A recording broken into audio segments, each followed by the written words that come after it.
All right, ladies and gentlemen, welcome back. We are ready to begin our next session.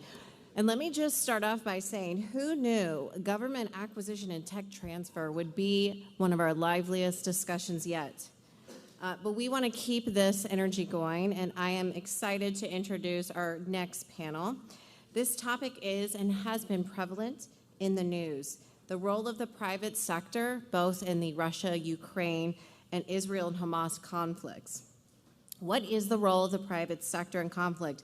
But also, how does that role change and evolve prior to conflict as we move from the competition crisis to conflict phases?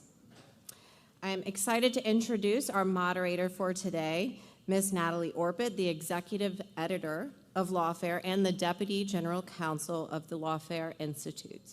Natalie, thank you. Thanks very much. So the premise that we have here for this panel is that there will need to be rapid fire communication and partnership between the private sector and government in times of conflict. But before we even get there, I think it's clear to most of us that private sector and government actors sometimes speak quite different languages.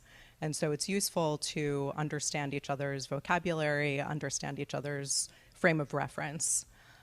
So I want to get started there. Let me first introduce this illustrious panel before me. So we have Johnathan Horowitz, who is a legal advisor for the International Committee for the Red Cross.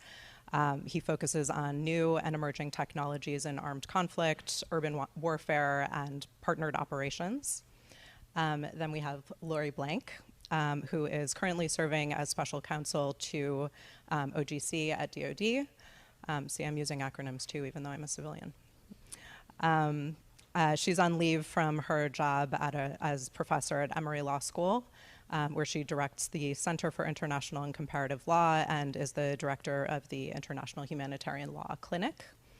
And then we have Adam Hickey, who is a partner at the law firm Mayer Brown in the Cybersecurity, National Security, and Government Investigations practice groups. He was previously Deputy Assistant Attorney General at the National Security Division of DOJ, and before that, an U.S.A. in the Southern District of New York. So, to get us started, I think we should start with the private sector, given our audience here. And I want to just talk about, as I said, the baseline. So we're in a pre-conflict, pre-crisis moment. I want to talk about what private sector actors who may become very important for the purpose of partnerships in a time of conflict. What are they dealing with? What is their frame of reference? And what are the key pieces of vocabulary that they're using? Because it's not necessarily going to be obvious that the people later gathered around a boardroom table thinking about how to deal with a request that just came in from Cybercom are going to have just finished a conversation about an 8K or the GDPR. So thanks, Natalie, and thanks to Cyber Command for having me here today. And I like the way you're introducing this as let's think about what normal looks like. What normal looks like, I think, for most companies, there are probably established information sharing relationships. They may be with law enforcement, they may be with the intel community, there may be highlighting of threats that are seen through telemetry, there may be sharing with the public. This is a very small piece, I think, of what most companies are thinking about day to day. There are some technical legal restrictions on how you share information with the government, the Stored Communications Act and the like, but there are usually ways to work through them, and companies find a way to share information when they need to, and requests that come in from the government can be handled in the ordinary course. That's just a small piece of what you're thinking about if you're in-house legal. What you're really thinking about most of the time is an incredible intersecting patchwork of requirements depending on how you're regulated. The largest chunk of them have to do with incident reporting and thinking through when you have an obligation to tell some regulator or some state about a data breach or some foreign data protection authority. You're thinking about enforcement actions that target individuals like CISOs. And so now the environment of monitoring for a data breach and thinking about your response, now there's a sort of personal liability sometime at stake or viewed that way. And you're thinking about bad publicity, class action lawsuits, shareholder derivative suits, and that's just the legal part. You're also thinking about reputational concerns. You're thinking about how the products you sell or what you're doing relate to cooperation with the government, and whether cooperation with the government could theoretically make it harder to sell those products or services, say, in Europe.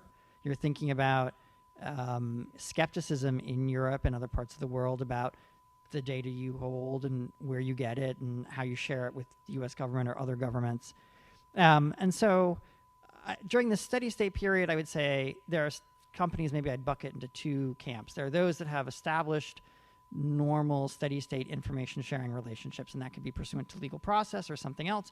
And then the rest of the companies that don't ordinarily think about this problem. And so as we talk about the shifting in perspectives, I'll be interested in whether we're thinking about the companies, like the large tech companies that already have those relationships, or are we thinking about someone who's getting a request completely out of the blue because of where they happen to be located geographically or the product they happen to make.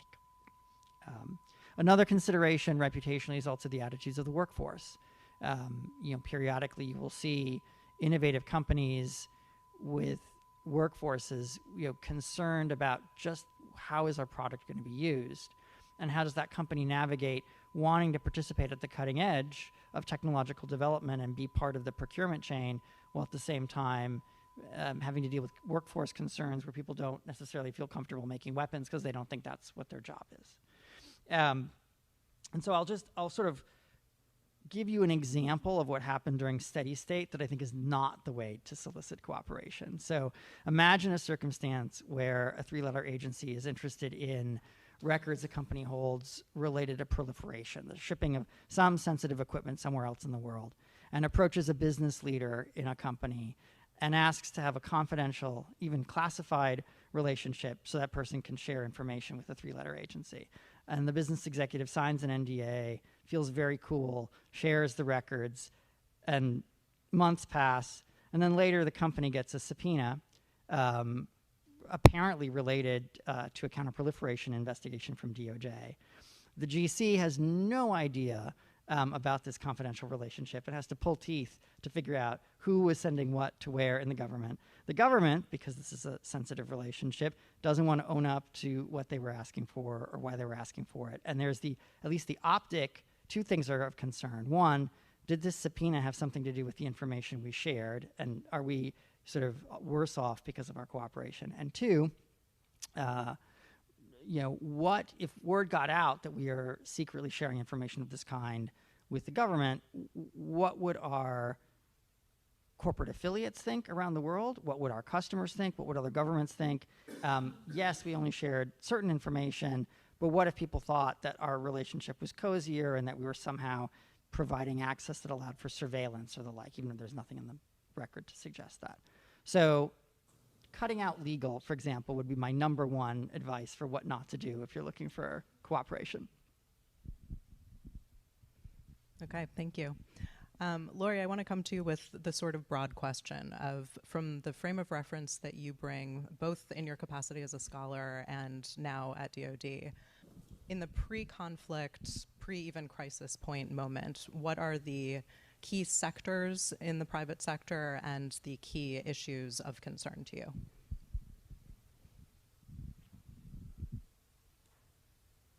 My microphone was concern number one. So first, thanks very much for having me. And I do need to start by saying that I'm speaking in my personal capacity and not on behalf of DOD or anybody else. So I think, when we think about and I'm kind of chuckling when you said pre-crisis, because I'm trying to imagine something that's not crisis. Imagine a land. Right. Imagine a land far, far away where ferries flit about, right? But just thinking about it in the international law space, a lot of and we're going to end up talking about thresholds and definitions and et cetera, but those frameworks in international law are essentially there to provide stability, predictability,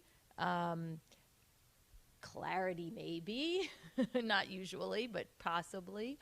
And ultimately, laws, I like to think about it as about expectation. So if this happens, then this is the parameter of responses that I, state or other actor, have in my quiver of arrows, in my toolbox. And that's the sort of parameter of options that I would expect I'm not going to say an adversary, but another actor in this magical pre-crisis land that we live in might have. And those are generally designed predominantly to keep us in that pre-crisis space, right? So we have, if another state engages in an unfriendly act, okay, you can do a retortion, et cetera. If you think you've been the victim of an internationally wrongful act, but it's not at a level of a use of force, you might be able to take countermeasures. If there's a use of force, if you're the victim of an armed attack, we have all of these thresholds, and ultimately those are about keeping us in an environment in which we have some sense of what the rules or the reactions might be. And what that does is create that world of expectation, that world of predictability. Even if we don't know what the result's going to be, we at least, the predictability is in the sense of this is the world in which it could happen. This is the general framing. And I think that's a really, for me, important sort of story about the international law piece. I think that's obviously relevant. I'll defer to Adam on the domestic side, but also for companies in thinking about what, it's like a chess game. If I make this move, these are the things that could happen or might happen or should not happen. And that's sort of how we try to avoid moving up that scale that you're going to take us up through, right? And then things happen that bust us through those barriers. But I think that framing, and so part of, I think, one thing that's useful in thinking about this public-private sector partnership, et cetera, is whether it's education, whether it's communication, whether it's partnership, awareness, whatever the right word is that there is a common language for that, or at least a common awareness, so that you're not operating in silos where one entity, those in the public sphere, the states, et cetera, have a certain set of expectations, but their potential or erstwhile partner is not living in that world, and so doesn't see those same sets of thresholds, expectations, potential reactions. Great, thank you. Johnathan, I guess same question to you, and also I think just as a starting point, I think most people, when they think of the ICRC, are not necessarily thinking of engagement with the private sector in a pre-crisis. We're not talking about use in bello for sure, at least not yet in our conversation. So tell us about what your concerns are in this period, and especially I think the paper that you wrote recently about educating private sector actors about international law, I think speaks very much to what Laurie was just saying. Great. Thank you for the question. Thank you to U.S. Cyber Command for the invitation. It's great to be on a panel with everyone. So let me, if I can, for all of you, just give a little bit of perspective of where the ICRC approaches this issue, whether it's in situations of armed conflict or, more to your questions, outside of situations of armed conflict. And it's not going to be anything particularly surprising, but ultimately it's an environment where civilians, governments, governance, municipal institutions are just highly connected to the digital environment for everything. For essential services, for transport, for agriculture, for distribution of food, for voting, whatever it may be. And what we're also seeing is, as that is moving forward, we also realize there's considerable reliance on all those access points with the private sector in terms of digital infrastructure, governance, essential services. And we also see that relationship and that partnership is building and building and building.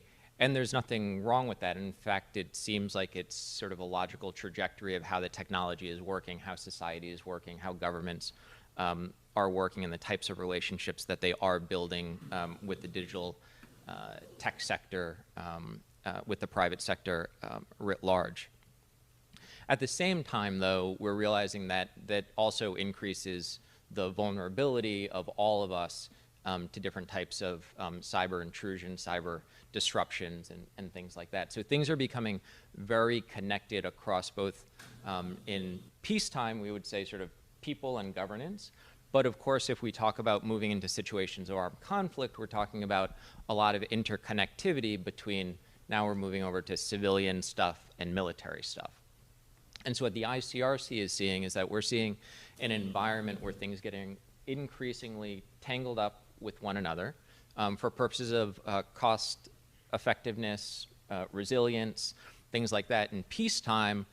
And then we're starting to not only imagine, but actually see what happens when that runs into a situation of armed conflict where you have different norms, different standards, but different legal obligations and different legal frameworks. And so that's one of the reasons why, either as a somewhat preventative measure or as a reactive measure, the ICRC is taking increased interest in speaking to the private sector about these issues. So the ICRC has been around for 161 years now. We've become pretty comfortable talking to folks who are here sitting with us in military uniform, to professional military institutions, very normal. We've seen a proliferation of non-state armed groups over the years. I think we're at a count of 2021 of about 600 plus. We've engaged with around 400 plus of those non-state armed groups.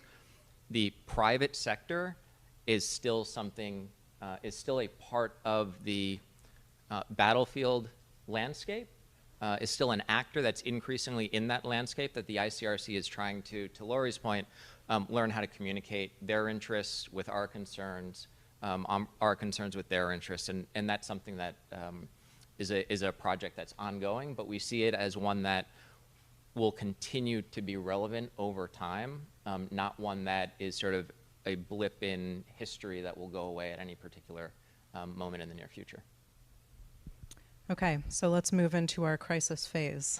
And I think we can here think about, as a preliminary matter, in a world of cyber activity, policing the line between armed conflict and not armed conflict seems particularly complicated, and not only complicated, but perhaps not a matter of consensus among different decision makers.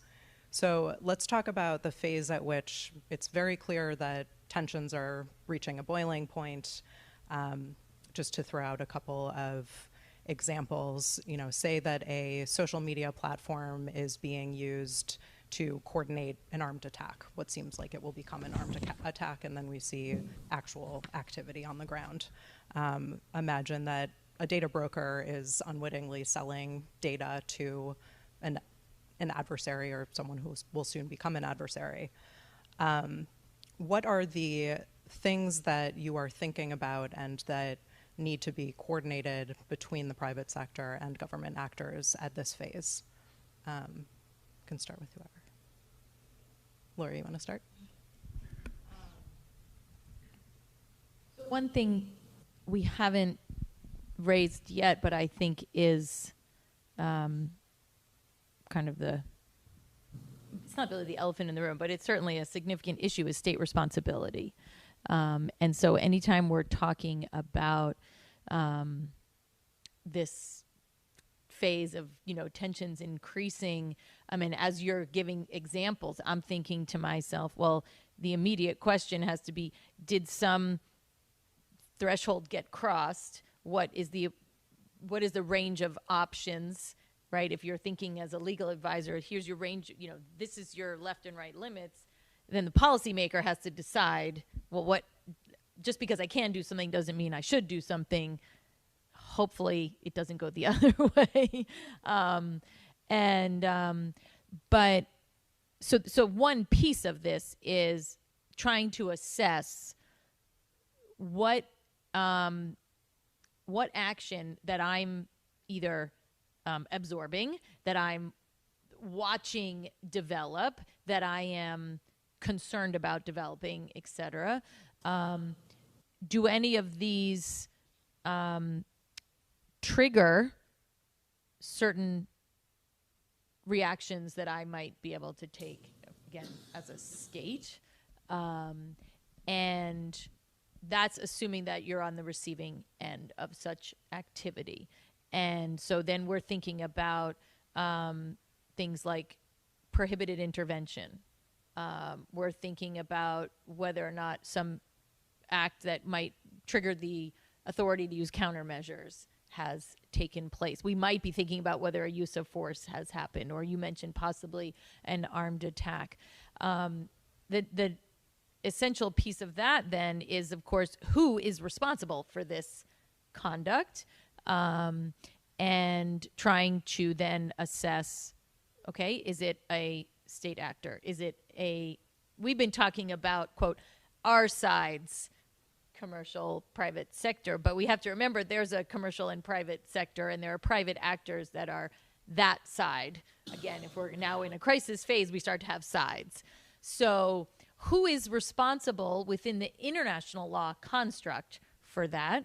And is there a state that bears responsibility? In which case, as a state, I might have certain available avenues of action. Or is it a non-state entity and I cannot make the attribution connection, but then I would have other avenues. Maybe there's sanctions, maybe there's criminal law avenues, maybe there's any number of possibilities there. And so that's one piece of it, is understanding the attribution piece. The flip side of that attribution question is, when are the actions or activities of the folks we've been talking about engaging with now going to somehow be attributable to the state on our side? And that's an equally important piece. And that, I think, gets very much into some of the discussion that we've been having about understanding the relationship, about sort of building awareness, education, training. And that goes both ways, right? It's not just the, hey, commercial entity, let me share with you how international law works, or how we view this question, or this is what happens. But it's also understanding what is the nature of this commercial entity's activities, right? And deepening our understanding of the connection between those activities and the government and the state, or perhaps linkages with partners and allies. And so trying to understand that, and knowing when, okay, I've been busy thinking about my own activities, but I got to be aware of what commercial actor is doing. Let's take an example that is the more extreme example here, which is space, right? We've been thinking about cyber, but it's kind of, they're integrally linked, right? And in space, we have an entirely different regime of state responsibility. We're not just talking about the idea of, acting under the direction and control of, which we might, the kind of general rules on attribution we see in the draft articles. But in space, we have a regime from the Outer Space Treaty, which says that states bear international responsibility for national activities in space. And all of a sudden, most things that happen either on your territory or by, actors in your territory become either definitely the responsibility of the state or potentially the responsibility of the state, depending, again, on how you understand what national activities is and all these other questions. To the extent that cyber and space have a very symbiotic relationship, which in many ways they do, it's important to understand all of those pieces and to know what those different, sort of domestic commercial actors are doing, so you know how to plan and how to foresee what's coming. Yeah, and which state is responsible for a multinational corporation that is in space. I think, Adam, I'd like to pick up with you because Laurie spoke about, acting as an attorney in the government and coming up with the left and right parameters, what's doable, and then needing to turn to the policymaker to make the decisions. And really in the private sector, at least when you're talking about corporations, the person that the lawyer is consulting with is not a policymaker, or is, I suppose in some sense, but is really someone who's charged with being concerned with business risk and with some of the other considerations that you mentioned earlier. So can you talk about how that differs? Yeah, I guess I would say the mission is a little simpler maybe in the private sector, because if you have shareholders, your prime directive is to maximize value to them. And then as we enter crisis, what that means, I think, becomes more complicated. So I think since at least the DDoS attacks on the banks in 2012 and 2013, and probably well before that, companies came to understand that cyberspace was going to be an area where they might face the brunt of retaliation for frustration with U.S. government policy. So I think there is very much a sense that even if they don't do nothing at all or have nothing to do with the crisis as it develops, they might end up feeling the consequences of it. So internally, if you see storm clouds brewing, one, it's going to matter whether is the U.S. a part of this or not. Are we over here and sort of picking a side to help or not help or just stay out of the way? Or is this actually implicating the homeland and the U.S. government? Because I do think that will make a difference. Second, is there a good guy and a bad guy? Or is this an incredibly complicated situation where whichever move we make is going to tee off a significant chunk of our constituency? Because that will matter to reputational risk. Third, how are we as a company exposed? Where are our personnel? What are our supply chains? What is our network exposure? And do we need to reposition or rethink what we're doing or how we're doing it just to stay out of the way so that we aren't, this isn't primarily our problem. So how do we just keep maximizing value without being caught in the middle of this? Is there a risk of retaliation to our employees at some point because of where they're physically located? What is the U.S. government going to use its sanctions authority for? And do we need to be ready to divest or get out of the way quickly because something may be illegal for us to continue to do business in the way we're doing business? That, I think, is sort of the short list of things that would occur to me on day one of crisis, depending on where the company's doing business. Okay. And Johnathan, I think this is really the moment at which I suspect at least with smaller or less sophisticated private sector actors, they may all of a sudden realize they really need Johnathan Horowitz to come and talk to them and explain. So what is on your mind at this moment, and what are you going to be advising them? I feel like I should be wearing a mask and a cape or something with that description. Thank you. No, I mean, I think what the ICRC is finding, and it really blends nicely what was just mentioned, is that while there's a natural understanding of some of the security risks involved in situations of armed conflict, naturally, that there's not always a full understanding of what the legal frameworks are that apply, right? And so a lot of companies, and I would say it's not even sort of only in relation to small or medium, but I think it really depends on the personalities involved and lawyers that are in the companies, trying to be aware and understand that there is a legal framework that is in many ways so abnormal to what it is that they think about on a day-to-day, and trying to comprehend what to do about that, either from a risk management or from how to engage in contracts with partners, is really something that the ICRC is trying to drive at. So what's the types of examples that I'm talking about? The types of examples that I'm talking about are things like where a private technology company provides goods or services to a belligerent in a party to an armed conflict such that their infrastructure might qualify as a military objective. And do company executives know that? And do their lawyers know that? That is sort of the issue that I think is very much on our minds. It's been in the public. These are not abstract theoretical discussions. Yes, I wrote a law journal article on it. It was based on things that the ICRC was operationally seeing in the environments that we're working on. At the extreme end of this sort of set of examples has to do with employees. Are employees of technology companies engaging in activities that would, in some way, shape, or form, constitute direct participation in hostilities? Now, the ICRC has its views on how to interpret the definition of direct participation of hostilities. States disagree with each other on what constitutes direct participation in hostilities, but the concept everyone agrees exists. And there's large agreement on the criteria for direct participation in hostilities for civilians, at which point, of course, we all know it means they lose protection for such time as they do that from even a kinetic attack. So it could be a life or death conversation or consideration. That is also something that the ICRC thinks should at least be part of the risk management, risk assessment, risk evaluation. Now, that does not mean that we think that all other risk management and assessment models should be tossed out the window because IHL is a prevailing legal framework that all companies must automatically sort of drop everything and pay attention to.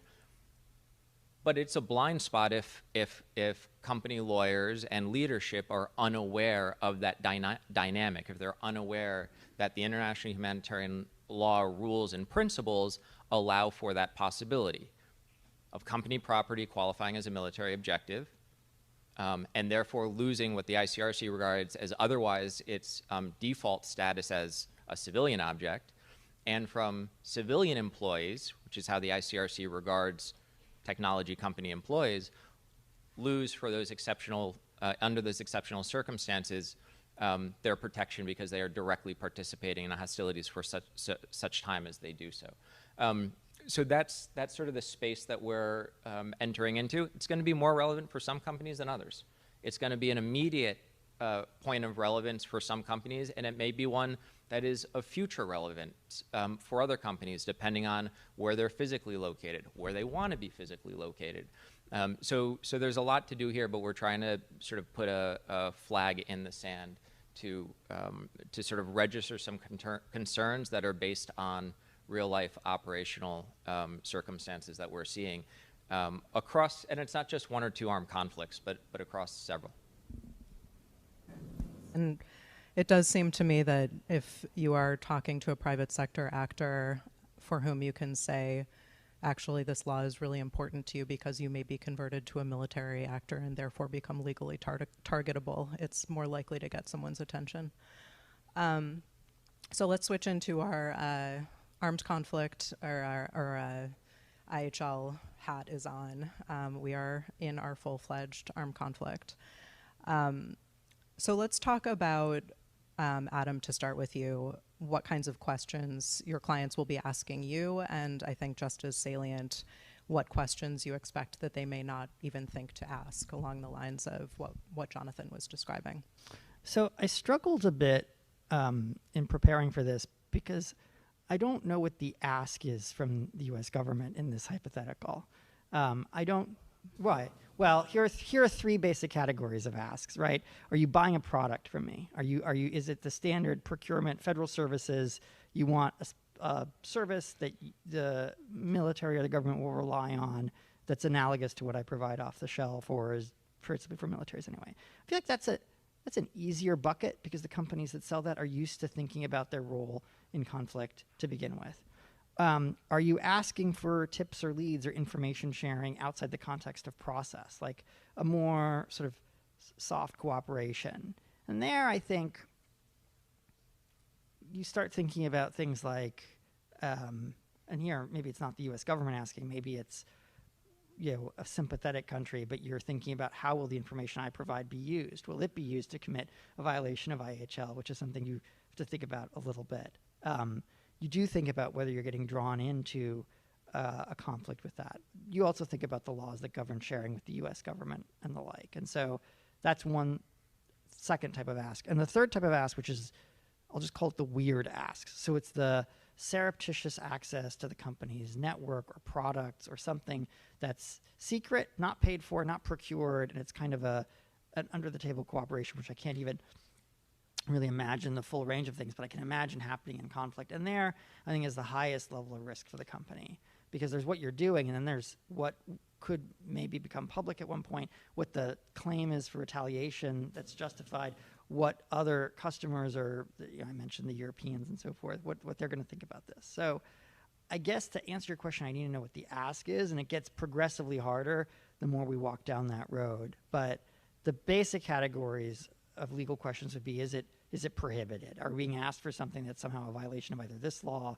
or another domestic law? Then you think about the bucket of retaliatory or reputational risks. And I would fold IHL a little bit into that, although I'll be candid that I don't feel like some of our adversaries are really consulting with Johnathan on when the targets are legitimate or not. So I would be inclined to approach this a little more guerrilla-like.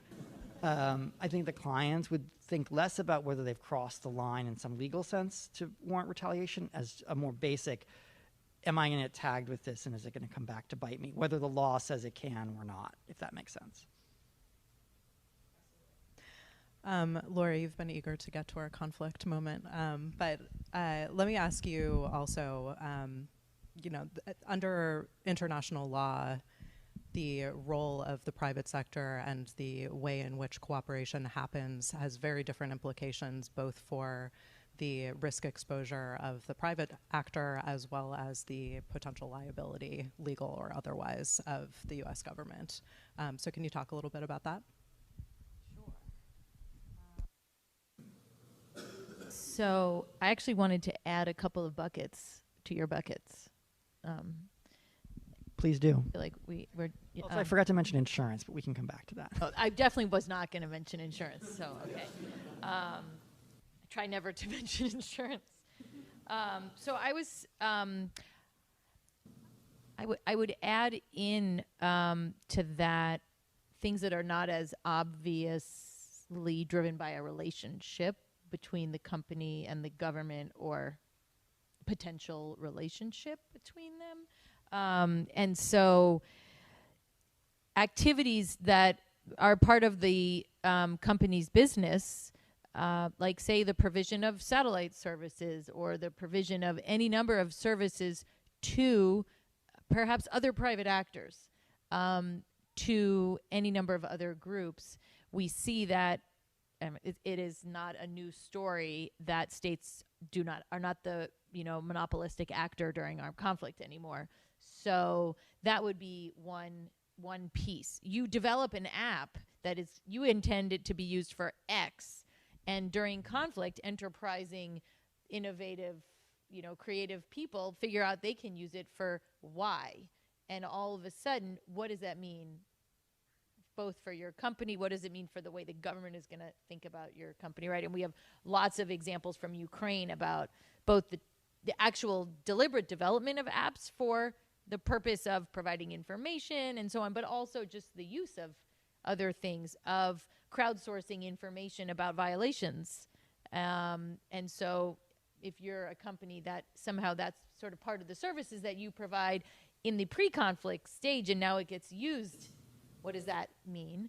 And the other one, I think, is driven by the everyday,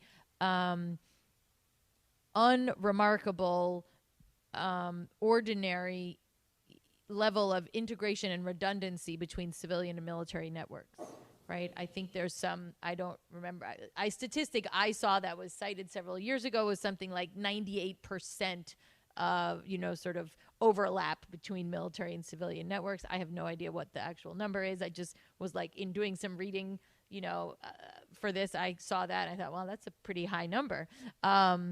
So what does that mean in terms of if the company uses those same pathways of communication, those same, maybe even an easier example is a satellite bus with multiple payloads on it. One of those payloads is military. One of those is your company's to do whatever. Maybe you provide weather forecasting, any number of things. just understanding the exposure that your company's assets, that your company's services, that your company's people have by dint of being essentially cheek by jowl with military capabilities and military assets and military objects, that's also critically important. You may have nothing to do with the conflict. You may be trying to stay far, far away from it, but just the nature of our current system of communication and cyberspace and everything is that you can't escape it, right? You're trying to get away and you're intimately tangled together. I do think the example of companies, I think, have an easier time dealing with misdirection or misuse of their products, right? When it comes to, like, let's imagine the conflict is over there and my app is being misused in that way. I can take that on board and I can use the same framework I use to think about sanctions, export controls, or any number of content on the platform. What do I do about that? Terrorist use of the internet, so forth and so on. There's a framework of okay, I don't want my thing to be used that way anymore, and you can deal with that. I think the harder piece is the last bucket you mentioned, where I don't fully appreciate who I'm riding along with, and I maybe not be fully prepared for the disruption. I may not even be a target, but I'm not prepared for the operational disruption that comes with being in cyberspace or physically located in a particular zone. Nor do I think companies are used to, even though, I think they're oddly, we haven't dealt with a situation where the U.S. is in conflict and making extraordinary asks of the private sector. And I can't really predict how that will go. And I think that is kind of the elephant in the room, is like, what if the conflict involves us and another power that we are exposed to as a company in their market? That is going to be much more complicated, and how to work through that. Because some of your questions, Natalie, in advance were related to legal authorities. And I was in a lot of meetings in government where people were throwing around statutes written many, many years ago that I think don't quite let you do that. And like the DOJ guy, me, would be like, hey, shut up. Okay, so we're not going to, but I just think we're not used to thinking through, because we don't have a command economy. It's going to be very interesting sort of how we get to the right place. It's not going to be, I think, by hard law. It's going to be through sort of clear communication by the government to the companies of what the ask is, and sort of them thinking through what are our risks and how we're going to approach that ask. And then there's insurance, by the way. So to what extent, when you say yes, are you implicating sort of not only the risk of retaliation, but also are you, tripping up something that would otherwise pay you back, help reimburse you for costs because you've suddenly made yourself a combatant in a way that voids your policy. And just to jump in really quick on the insurance piece, and I don't have the statutes and things at my fingertips, but understanding what it means when a statute says, at war, when it has these war-related phrases in it that all of a sudden trip up what your expectations are of your insurance coverage, I think is also important.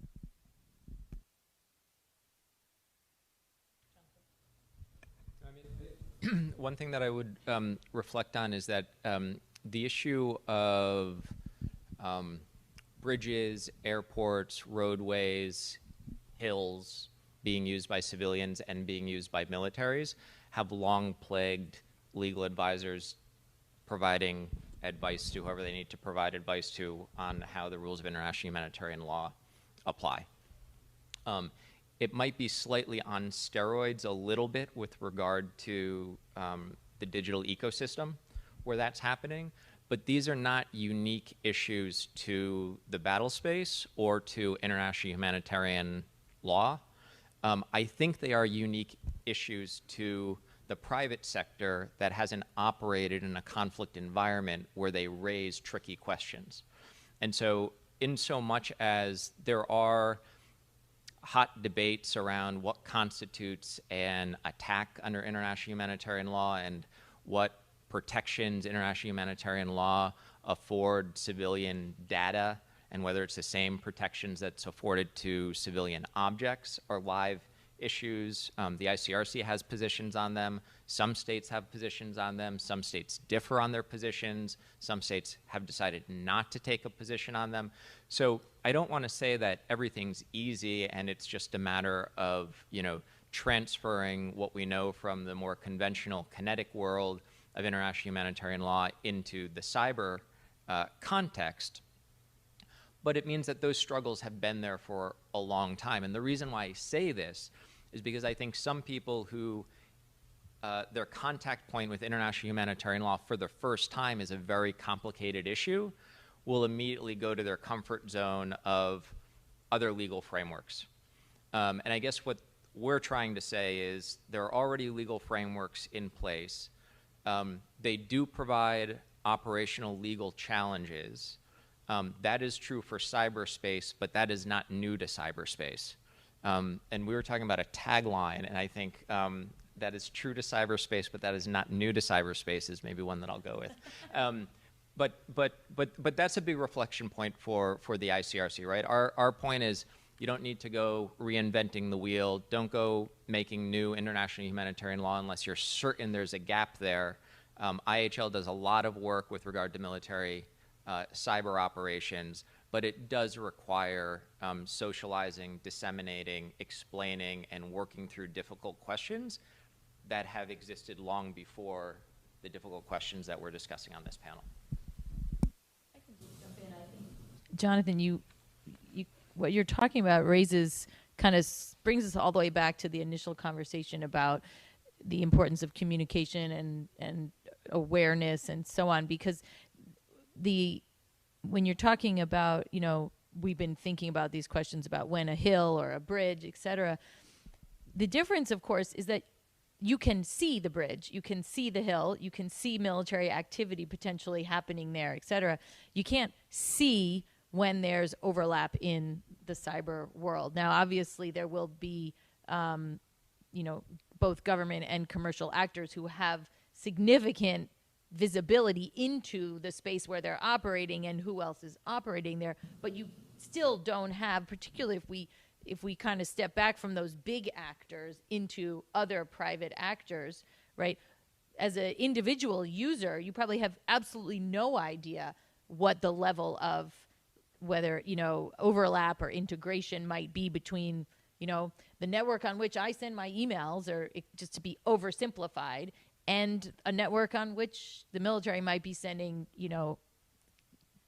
comms during a conflict. And now I think my email is going to get to mom, but it is actually, that data is, if it can be considered data as an et cetera, all those arguments, right? It's now incidentally harmed in some way, right? I've taken liberties with the law there, but you understand the point.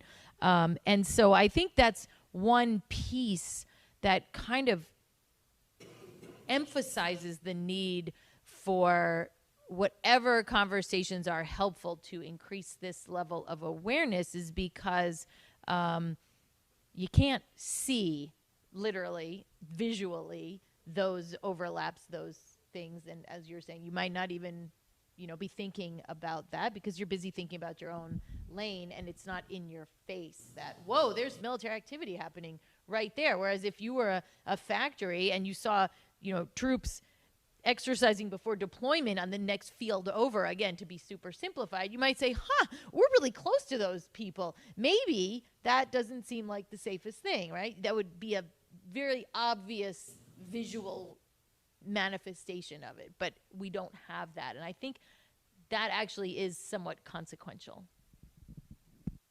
Thanks.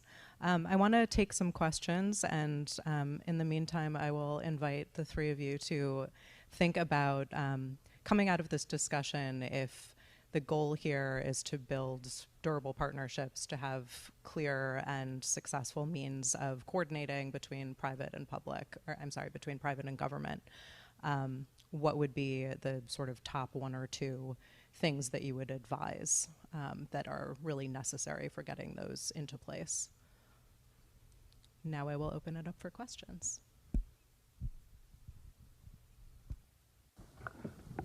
Hello? Okay. So it sounds like we've all sort of agreed that some sort of pre-crisis land of milk and honey education is required sort of with all interested parties. I guess the question then, if that is the case, for sort of a better understanding across the board pre-crisis, is the current allocation of responsibility between public and private sector adequate? Is it correct? Does it put the responsibility on the right party to begin the conversation, to continue the conversation, and who should sort of bear that burden?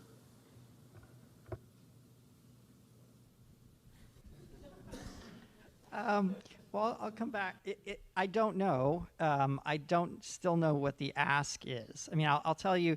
So take procurement out, right? So if the government wants something and it can buy it, there's a way of handling that. There's a policy process in a company. So take procurement out. Okay. So then what's left is something that's hard to predict, but some kind of cooperation between the government or warning.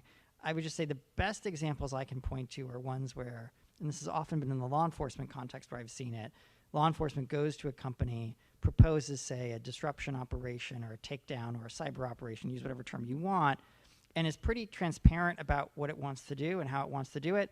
Sometimes gets a court order, so there's a transparency, and it eventually becomes public. It's easier, I think, for a company to think through that and make an informed decision.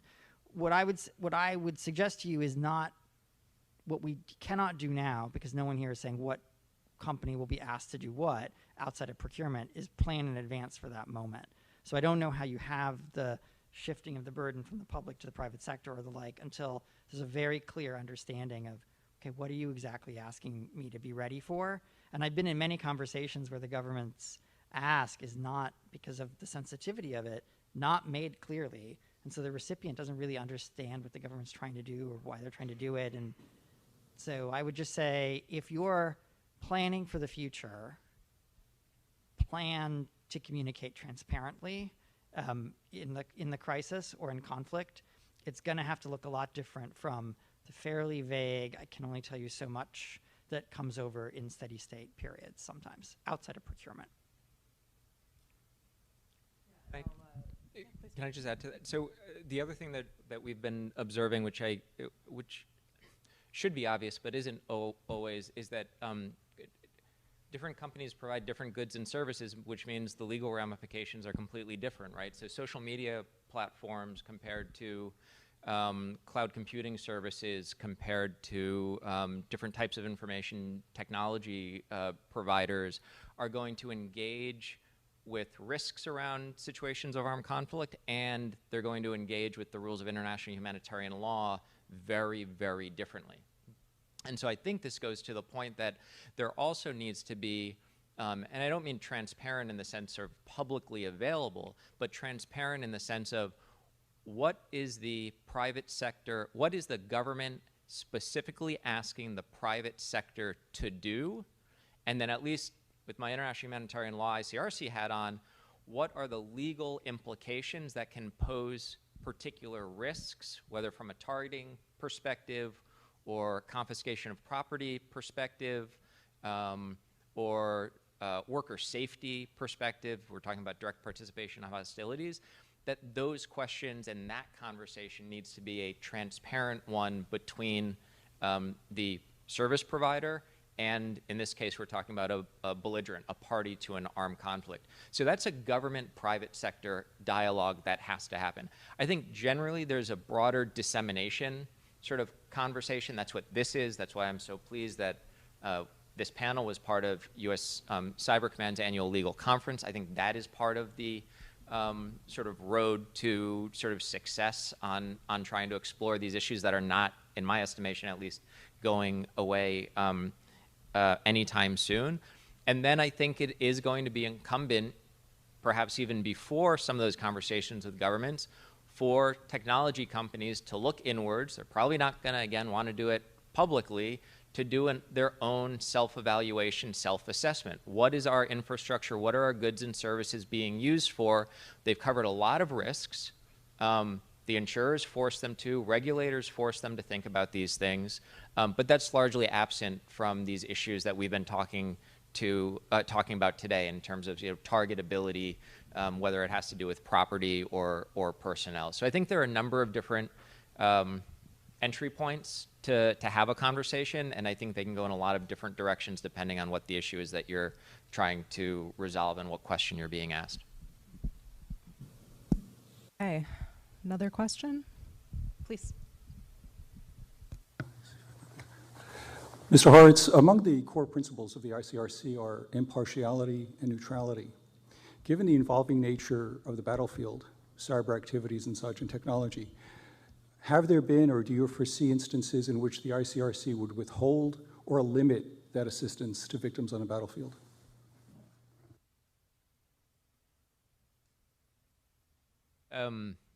Thank you for the question. Is that, am I right that that is not a cyber-specific related question?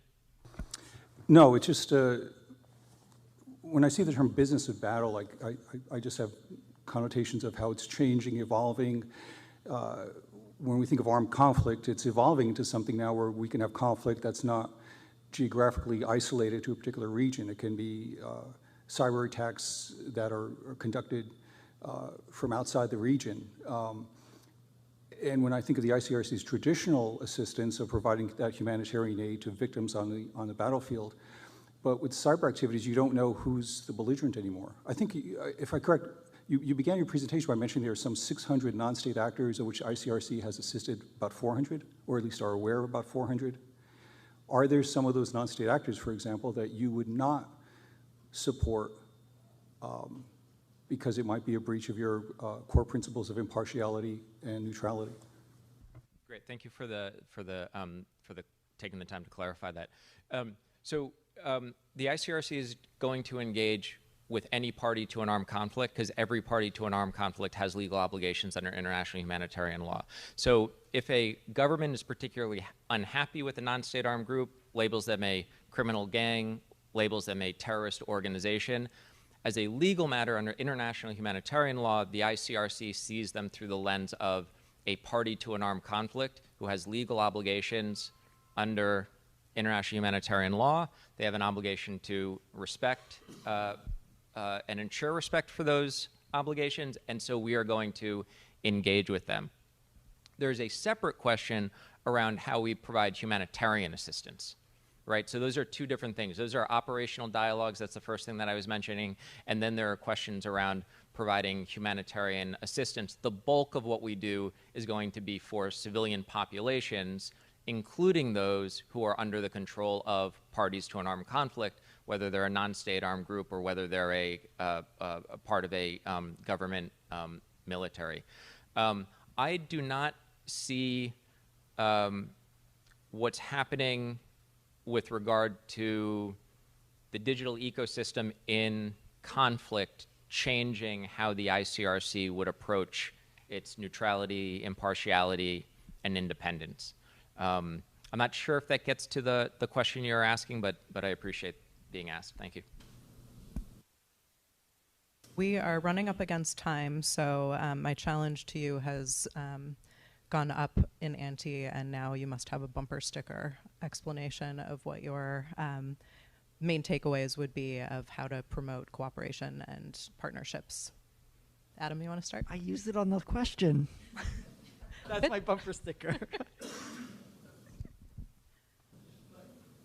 My bumper sticker would be beware of the line between engaging and all of a sudden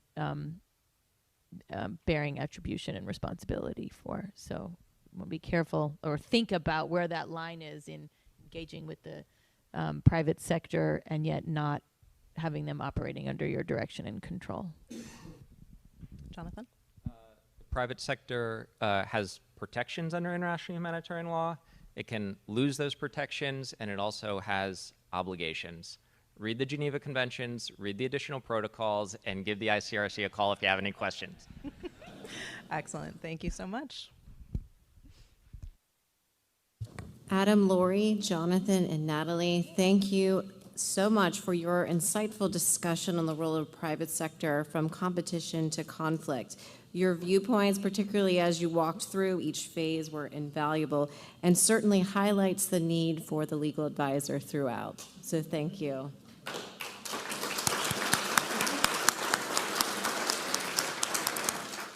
Ladies and gentlemen, we are on On behalf of Coast Guard Cyber Command, I'm pleased to have this opportunity to provide insight into Coast Guard Cyber Command's Office of the Staff Judge Advocate. First established as an independent operational command in 2018, Coast Guard Cyber Command has rapidly grown and expanded its operational footprint and capabilities to support Coast Guard missions and national security interests. CG Cyber's legal team has grown with it, both in the number of attorneys assigned and in the scope of their practice. As both a military service and a law enforcement and regulatory agency, the Coast Guard is uniquely positioned to address cyber threats. A core component of our mission is to help protect the marine transportation system and the $5.4 trillion in economic activity that it supports. On a daily basis, Coast Guard Cyber Command's Maritime Cyber Readiness Branch and cyber protection teams are working with maritime industry partners to assess networks for vulnerabilities and to respond to cyber incidents. In the last year, our 3 cyber protection teams carried out 30 assessment, hunt, or incident response missions on critical infrastructure. Those teams are supported by lawyers who ensure sensitive and proprietary information is protected while cyber threat information is shared with key stakeholders. Coast Guard Cyber Command is also the primary defender of the Enterprise Mission Platform, which includes all U.S. Coast Guard technology from cyber threats. The Coast Guard's history of cooperation with allies, partners, provides a template for advancing our shared interests in cyberspace. Our legal team works in close coordination with Department of Homeland Security programmatic offices, the Department of Defense, FBI, other federal, state, local government partners, and foreign allies to defend our critical infrastructure and leverage our shared expertise to protect U.S. interests. Through strategic arrangements and relationships, maritime authorities and institutions are developing cyber incident response capabilities alongside established all-hazard responses. CG Cyber's lawyers are actively engaged in these efforts, analyzing authorities, assessing risk, and crafting solutions that will form the plans and policies for addressing evolving threats. As advisors for a new and evolving operational command, Coast Guard Cyber Command Judge Advocates regularly address issues of first impression. Our analysis supports critical operational needs by assessing constitutional, statutory, and regulatory implications, but our operations also require constant engagement on issues ranging from administrative law, information law, military justice, ethics, fiscal law, and international law. CG Cyber's legal office is developing the workforce and talent that will keep pace with challenges and opportunities of the future. It's an exciting time to be in the Coast Guard and a part of the enterprise that will shape the way we secure our digital ecosystem. Hello. Do you often find yourself pondering big questions, such as, what can I do with my life after working for the government as a civilian employee or military member? Are you contemplating retirement or separation from service? Have potential employers asked you if you have a post-government employment letter that they want you to submit with your job application? If so, you need a post-government employment briefing. Have you recently received a gift from a foreign entity or personage? Do you know if you can keep it? Find out with an ethics review. Have you been invited to speak at an event sponsored by a non-federal entity? Do you know that you can do it in either your official capacity or your personal capacity? Have you been offered free travel? Come to us to find out if it's legally permissible for you to accept that or not. Is your spouse trying to launch a reality TV career and wants you to participate? Do you want to find out what you can do to support them without losing your job IRL? Do you inexplicably have enough energy to pursue off-duty employment? Find out your parameters before accepting an additional job. Do you perchance aspire to emulate a dragon and have a hoard of gold and challenge coins? Ensure that you're handling those coins correctly with an ethics review. Are you handling multi-billion-dollar contracts and just happen to be inspired to invest in the stock market? Pump the brakes on that investment and discuss it with your friendly neighborhood ethics attorney first. Do contractors try to slide into your DMs to reach out to you to try to arrange meetings to educate you about their latest developments? Do you know what to say? We do. Does using the appropriated funds appropriately cause you consternation or stomach upset? Does ORF make you itch? You're in good company. Talk to your ethics advisor about how to, and if you can, fund that tea party that you're planning. Failure to loop your ethics advisor in for review may cause severe side effects, including job loss, attorney's fees, fines, loss of pay, sanctions, and jail time.